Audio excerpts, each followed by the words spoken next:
दोस्तों, सभी सनातन भाइयों का SB यूट्यूब स्टूडियो 4215 में स्वागत है। अभिनंदन करे स्वीकार।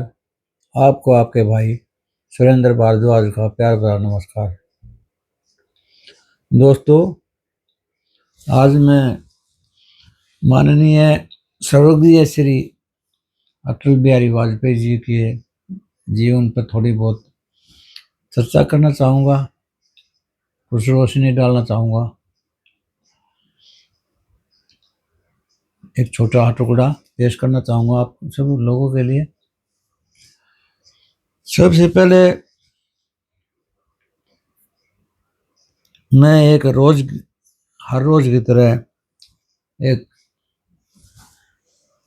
कहावत सुनाना चाहूँगा कि इस दुनिया में हमारे 4 काम बहुत अच्छे हो गए। मैगी आने से पहले हम बड़े हो गए, और मोबाइल आने से पहले हमारी पढ़ाई हो गई, और व्हाट्सएप आने से पहले हमारी शादी हो गई, और AI आने से पहले हम रिटायर हो गए। हम बड़े सौभाग्यशाली हैं, जितने भी बुजुर्ग हैं, वरिष्ठ नागरिक। तो मैं कह रहा था कि अटल जी के बारे में मैं कुछ रोशनी डालना चाहता था। अटल जी जो हमारे थे, वो एक सामान्य घर से थे। उनके पिता टीचर थे, अध्यापक थे। श्री कृष्ण बिहारी वाजपेयी जी के घर में पैदा हुए ये 25 दिसंबर 1924 को ग्वालियर में, और इनकी प्राथमिक शिक्षा जो हुई शिशु मंदिर में, जो हमारा विश्व हिंदू परिषद का है, मतलब हिंदू संगठन का है वो। तो कहने की बात है कि वो फिर उन्होंने लक्ष्मीबाई कॉलेज से जो है ग्रेजुएशन करी, BA करी, फिर उसके बाद MA करी। MA मतलब वो कहते हैं कि 1942 में गांधी जी का जो था भारत छोड़ो आंदोलन चल रहा था, तो अटल बिहारी वाजपेयी जी उस टाइम में किसी उससे ज़्यादा वो नहीं थे, क्योंकि देश की आज़ादी की लड़ाई थी। उन्होंने गांधी जी के आंदोलन में शामिल हुए हो, लेकिन कांग्रेस वाले पता नहीं किस मिट्टी के बने हुए हैं, किसी स्वर्गीय माननीय की भी इज्जत नहीं इनके मन में। क्योंकि अगर किसी का दूसरे का नाम हो जाए तो फिर इनका कौन नाम लेगा, इनको डर रहता हमेशा। इसलिए देश में जितने भी देश में क्रांतिकारी हुए, उनका नाम ही नहीं आने दिया इन्होंने, सिवाय एक परिवार के। तो अटल बिहारी वाजपेयी के बारे में ये कह रहे हैं, 17 साल का बच्चा था उस टाइम में, जो 24 में पैदा हुआ, सन 42 में आंदोलन में वो लड़ाई लड़ रहा है। तो 17 साल के बच्चे पर भी आरोप लगाते हैं ये, आके उसने माफी मांगी अंग्रेजों से। हद होगी। अरे ये तो देश की आजादी की लड़ाई में था। और तुम देखो ना, राहुल गांधी होया, केजरीवाल होया, अपने झूठों के लिए माफी मांग रहे हैं कोर्टों में जा गए। तुम कौन सा देश की आजादी लड़ाई लड़ रहे थे? सबको पता है कानून में भाई एफिडेविट लिख कर देना पड़ेगा कोर्ट में, तभी माफी वो जमानत होगी उसकी। तो उस बात को छोड़ो, मैं ये कहना चाहता हूँ अटल जी जो थे हमारे बड़े महान नेता हुए हैं। और मैं अपने जीवन में अगर मेरे को कोई कहे तो मैं उसको एक बहुत बड़ी संज्ञा दूंगा।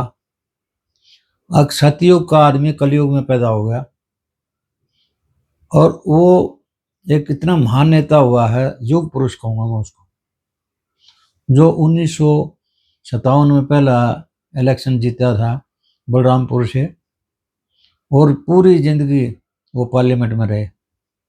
उनका योगदान 1977 में जब जनता पार्टी आई, उसमें वो विदेश मंत्री बने, उसमें खंभे गाड़ दिए उसने पूरी दुनिया में। जब तक वो 1.5-2 साल सरकार चली थी, फिर वो सरकार गिर गई। 1980 में फिर उन्होंने अपनी वो बनाई पार्टी, भारतीय जनता पार्टी, उसका गठन किया। उसमें सिर्फ 2 आदमी थे। वो कहते हैं ना कि अकेले चले थे और कारवां बनता चला गया। और इन 2 आदमियों से देखो आज दुनिया की सबसे बड़ी पार्टी है। ये अटल बिहारी वाजपेयी जी की देन है। और फिर उन्होंने संघर्ष करते रहे, कभी देश के विरोध या उसके विरोध नहीं। जब नरसिम्हा राव जी की सरकार थी, नरसिम्हा राव ने खुद ये कहा कि गुरुजी आप जाओ। और जब गुरुजी वहां गए यूएन में, तो उन्होंने ऐसी देश का मान बढ़ाया और इतना अच्छी स्पीच दी, और वो भी हिंदी में, पहली बार यूएन में। दुनिया ने क्लैपिंग करी वहां पे। अब भी हिंदुस्तान का देखो विरोधी दल का नेता है, अपोजिशन लीडर। उसके बाद में वो आए, फिर सरकार में भी आए बेचारे 1996 में। सबसे बड़ी पार्टी जीत का है बीजेपी। उस टाइम भी एक नेता है लालू प्रसाद, हंस तो लेते हैं लोग, उन्हें छछोरापन किया उसके ऊपर। जब बहुमत नहीं था तो शंकर दयाल शर्मा ने ब्राह्मण करके उसको चांस दिया। उस टाइम तक पहली बार ऐसा ये वो हुआ था। अब भाई जो बड़ी सरकारें, जो भी बड़ी पार्टी जीत के आती है उसी को चांस देती थी, राष्ट्रपति क्या करेगा। लेकिन फिर बहुमत नहीं आया। लेकिन मुझे याद है वाजपेयी जी की वो बात, अगर उसने बताया था, उसने देखा था अक्सर सोरेन वगैरह ये जो खरीद वरीद का जो नरसिम्हा राव ने सरकार चलाई थी कांग्रेस की, तो उसने ये कहा कि ऐसे मैं ऐसे राजनीति नहीं चाहता किसी को। उसने बोला था अगर मैं ऐसी राजनीति को चिट्ठी से भी नहीं छूता, बेईमानने की। जिसका दिल करेगा तो आएगा, नहीं तो अपना ये चले भाई, रिजाइन देगा। फिर वो दोबारा 1998 में बने। उन्होंने वो ऐसा काम करके दिखाया, वो 13 दिन की सरकार करने के बाद में, कि जो हमारा परमाणु बम था उस प्रोग्राम को बढ़ाया और उसको परमाणु परीक्षण कराया पोखरण में। जो 1974 में मैडम इंदिरा गांधी जी जो थी, उन्होंने थोड़ा है वो एक एक्सपेरिमेंट सा कर रही थी, तभी हमारे ऊपर सैंक्शन आ गई थी। लेकिन वाजपेयी जी नहीं डरे। फिर वो भी सरकार गिर गई 13 महीने। पहली सरकार 13 दिन, फिर 13 महीने चली। फिर उसके बाद दोबारा इलेक्शन हुआ 99 में। फिर वाजपेयी जी ने पूर्ण बहुमत मिला उनका, अपने सारे जो बनाया था संगठन 24 पार्टियां का, वो सरकार चली। 99 में कारगिल हुआ, कारगिल में हमारी विजय हुई। उसके बाद में वाजपेयी जी ने स्वर्ण चतुर्भुज योजना बनाई देश के लिए। अगर पूरे देश को सड़कों से जोड़ो, पूरे देश में जब हम बाई रोड जाएंगे, इंफ्रास्ट्रक्चर को बहुत फायदा होगा, और फिर उससे ढुलाई में भी फायदा होगा, और देश में इंफ्रास्ट्रक्चर अच्छा होगा तो कंपनियां भी आएंगी। तो हम ये कह रहे हैं कि बहुत काम है ऐसे पुरुष के, ऐसे शान के। मैं ये कहता हूँ मैंने जीवन में कोई देखा नहीं। फिर उनका स्वास्थ्य ठीक न रहा तो वो राजनीति से दूर होते चले गए। फिर 2015 में उनको भारत रत्न से नवाजा गया माननीय मोदी जी के राज्य में।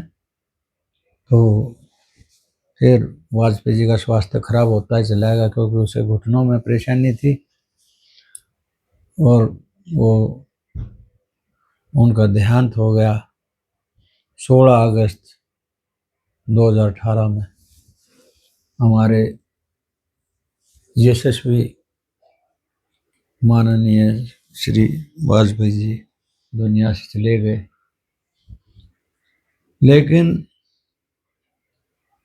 ऐसे आदमी सदी में एक बार ही पैदा होते हैं। देखो कुछ हिस्सा मैं सुनाना चाहूँगा, ये उसी टाइम का है जो सरकार गिरी थी 13 दिन की, उस भाषण का कुछ हिस्सा दिखाना चाहूँगा वाजपेयी जी का। देश रहना चाहिए, इस देश का लोकतंत्र रहना चाहिए।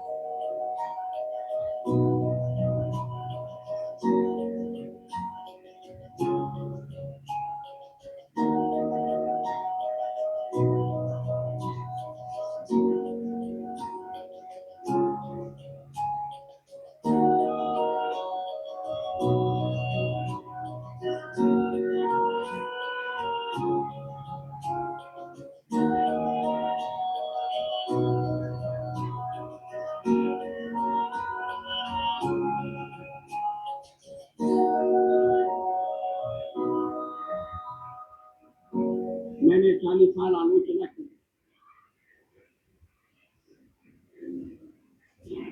आज भी अधिकांश में आलोचना सुनना पड़ी। मराठी में कहावत है, निंदकाचे घर असावे शेजारी, निंद कन्यरे राखिए आंगन सुखी खराब।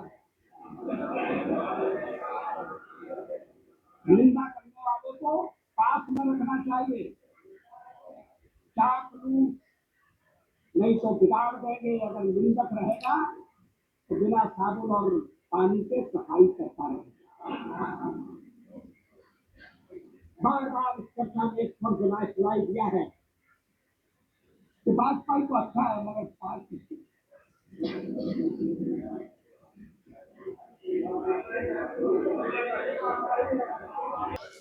अच्छा तो अच्छी बात कोई बात क्या करने का इरादा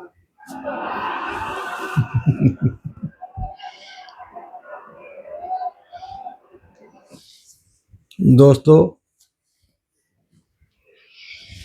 कैसा लगी है मेरी छोटी खोज।